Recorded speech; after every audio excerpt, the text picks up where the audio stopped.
आप ये इमेजिन करें कि आपने एक कोर्स सिलेक्ट किया है किसी भी यूनिवर्सिटी में, वो यूके हो, यूएसए हो, कहीं पर भी हो, और आपने उस कोर्स के लिए जो है वो टाइम स्पेंड किया, एनर्जी, एफर्ट स्पेंड स्पेंड की, आपने इतने रिसोर्सेज स्पेंड किए, आपने अपनी इतनी मनी जो है वो उसके ऊपर स्पेंड की। आपको पता है कि कितनी ज़्यादा फीसेस हैं जो आपको पे करना पड़ती हैं, जो आप पे करके आप यूके में आते हैं या यूरोप में आते हैं अपनी स्टडीज़ के लिए। आप इमेजिन करें कि एक आपने बाय चांस एक ऐसा कोर्स सेलेक्ट कर लिया जिसका कोई फ्यूचर ही नहीं है, ठीक है, और जिसमें आपके तमाम रिसोर्सेज जो हैं वो सिर्फ वेस्ट हो रहे हैं। आपको एंड ऑफ द डे कितनी ह्यूज डिसअपॉइंटमेंट और फ्रस्ट्रेशन का सामना करना पड़ेगा। क्या आप भी उन्हीं लोगों में शामिल होना चाहते हैं जो यूके आके फिर ये सोचते हैं कि क्या मैंने ये जो कोर्स सेलेक्ट किया है ये सूटेबल था या नहीं था? अगर आप उस डिसअपॉइंटमेंट से बचना चाहते हैं ना, तो आप मेरी ये वीडियो ज़रूर देखिएगा एंड तक, जिसमें मैं आपको ये ज़रूर बताऊंगी कि जब आप कहीं पर भी अपनी फ्यूचर स्टडीज़ के लिए एडमिशन लें तो आपने किन चीज़ों को पर्टिकुलरली आपने अपने सामने रखना है in order to choose the right course that is helpful for you to choose the right career in the future. अगर आप मेरे चैनल पर न्यू हैं तो my name is Shamaila Iram. I am working as a senior lecturer in a UK university. मैं आप तमाम लोगों को गाइड करती हूँ कि आप किस तरह से अपना फ्यूचर कैरियर जो है वो बना सकते हैं, कौन से कोर्सेज़ आपको सिलेक्ट करने चाहिए, इंडस्ट्रीज़ के अंदर ट्रेंड क्या है, अगर आप यूके आना चाह रहे हैं तो क्राइटेरिया क्या है, अगर आप स्कॉलरशिप के लिए अप्लाई करना चाहते हैं तो फिर क्राइटेरिया क्या है। मैं इन तमाम चीज़ों में आपको गाइड करती हूँ। आपको जितने भी क्वेश्चंस होते हैं मैं उनको पढ़ती हूँ, फिर मैं उनके ऊपर वीडियोस भी बनाती हूँ ताकि मैं आप सबको गाइड करूँ। और आपका जितना भी रिस्पॉन्स आता है, फीडबैक आता है, जब स्टूडेंट्स यूके में आके मुझे ये बताते हैं कि आपकी वीडियो से इतनी ज़्यादा गाइडेंस हम लोगों ने लेके यहाँ पर यूके में अप्लाई किया और हम इतने सक्सेसफुल रहे, तो सीरियसली मुझे ऐसा फील होता है कि all my efforts are now paying off. तो मुझे और ज़्यादा इंकरेजमेंट मिलती है कि मैं आप लोगों के लिए वीडियोस बनाऊं।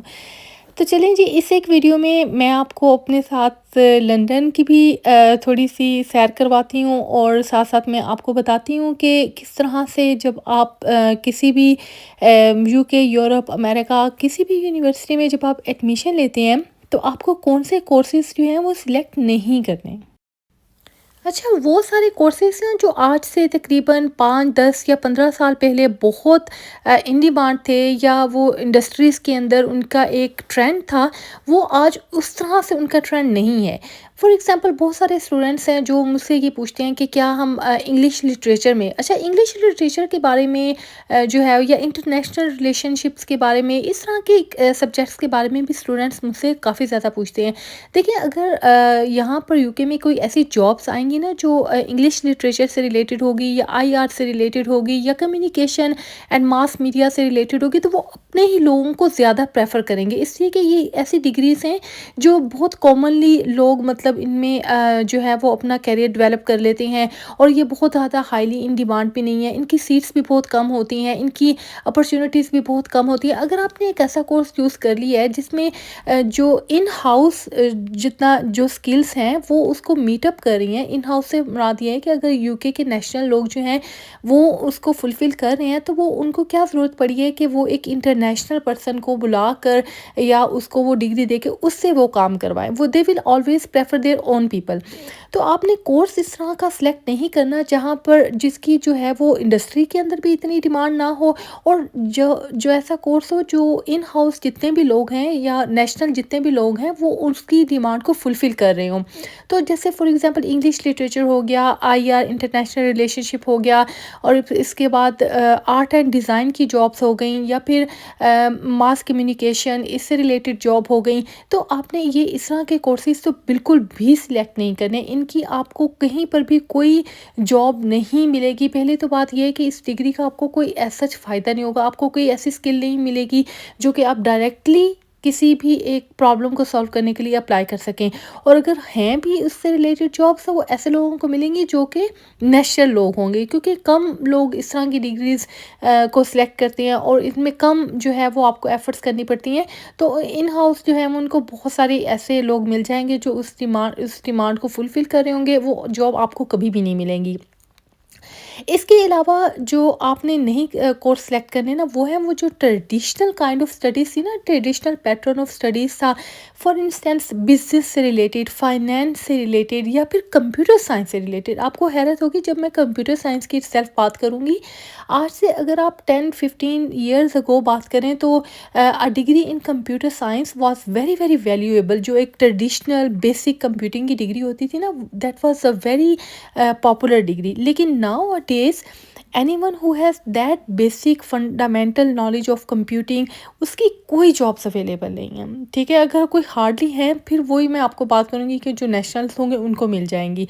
आपने कौन से ऐसे कोर्सेज को जो आपको बेसिक नॉलेज दे रही हो ना, वो जो ट्रेडिशनल सी आपको एक बेसिक फंडामेंटल अंडरस्टैंडिंग दे रही हो किसी भी एक सब्जेक्ट की, वो आप चूज़ ना कीजिएगा। ठीक है, अगर आपको एक डिग्री स्पेशलाइज नहीं करी किसी एक पर्टिकुलर डोमेन के अंदर, तो वो डिग्री भी आपके लिए सूटेबल नहीं है, चाहे वो फिर इंजीनियरिंग या कंप्यूटर और टेक्नोलॉजी की ही क्यों ना हो। आपने ऐसी चूज़ करनी है जो आपको टेक्नोलॉजी से जो आपको स्पेशलाइज्ड नॉलेज प्रोवाइड करे इन अ पर्टिकुलर फील्ड। क्या है, फॉर एग्जांपल कंप्यूटर साइंस की ही अगर मैं फील्ड की बात करूं तो AI and advance data analytics की जो टेक्निक्स हैं वो, और या साइबर सिक्योरिटी जो है, they are advance and specialized skills. तो आप जब इस तरह की स्पेशलाइज्ड स्किल्स के लिए अप्लाई करेंगे ना, तो उसकी इंडस्ट्रीज़ के अंदर भी आपको बहुत सारी जॉब्स अवेलेबल हो जाएंगी, वो आपको मिल जाएंगी। और उनको अगर कोई नेशनल या होम यूरोप में से कोई ऐसे लोग नहीं मिलेंगे जो इतने स्किलफुल होंगे, तो ऑफ कोर्स वो आपको जॉब्स दी जाएंगी। तो आपने जो बेसिक जो फंडामेंटल जो नॉलेज की डिग्रीज हैं, जैसे मैथमेटिक्स भी हो गया, कंप्यूटिंग की होगी, इंजीनियरिंग की होगी, वो आपने टोटली अवॉइड करनी है। और इसी तरह से बिजनेस एडमिनिस्ट्रेशन की या एचआर की, ये जो बेसिक डिग्रीज हैं, इनको भी आपने अवॉइड करना है। आपने देखना है कि स्पेशलाइज्ड क्या डिमांड है इंडस्ट्री के अंदर, और वो कौन सा ऐसा वेरिएंस है किसी भी एक फॉर एग्जांपल अगर कंप्यूटिंग एक बेसिक डिग्री है, तो कंप्यूटिंग के अंदर कौन सा ऐसा वेरिएंट है that can help me to get that specialized skill. अगर आप फॉर एग्जांपल कंप्यूटिंग के लिए आ रहे हैं, तो computing with artificial intelligence, computing with cyber security, इसका मतलब आपको बेसिक नॉलेज भी मिलेगा, लेकिन उसके साथ साथ आपको स्पेशलाइज्ड स्किल्स भी मिलेंगी। तो ये जब भी आप अप्लाई करें यूके में, यूरोप में या किसी और जगह पर, तो आपने इन चीज़ों को ज़रूर कंसीडर करना है कि ऐसी कोई डिग्री सेलेक्ट नहीं करनी जो आपको सिर्फ एक बेसिक और फंडामेंटल स्किल प्रोवाइड करी है, and that degree is not actually giving you a specialized knowledge. तो बस ये आज की जो वीडियो थी, इसमें मैंने आपको यही बात इन्फॉर्मेशन देनी थी कि आपने अपना कोर्स बहुत वाइजली सेलेक्ट करना है। इसके अलावा अगर आपको मेरे से किसी भी किस्म की कोई भी इन्फॉर्मेशन चाहिए, इंडस्ट्री में कौन सी स्किल्स जो हैं वो रिक्वायर्ड है, या एकेडेमिया में कौन से ऐसे सक्सेसफुल कोर्सेज हैं जो आपको चूज़ करने चाहिए, या अपने स्कॉलरशिप से रिलेटेड आपको किसी भी किस्म की कोई भी इन्फॉर्मेशन चाहिए, you can always reply me in the comment section. Comment करें, आप मुझे कॉन्टैक्ट करें, and I will guide you accordingly. अब मैं आपसे अपनी अगली एक किसी अच्छी इन्फॉर्मेटिव वीडियो में मिलूँगी, ताकि मैं आपको और ज़्यादा इन्फॉर्मेशन दे सकूँ। तब तक के लिए आप इस इंफॉर्मेशन से आप फ़ायदा उठाएं और मुझसे आप कांटेक्ट करें, and I will guide you. और मैं अब आपसे अगली वीडियो में मिलूँगी होपफुली। तब तक के लिए अपना ख्याल रखिएगा। अल्लाह हाफिज़।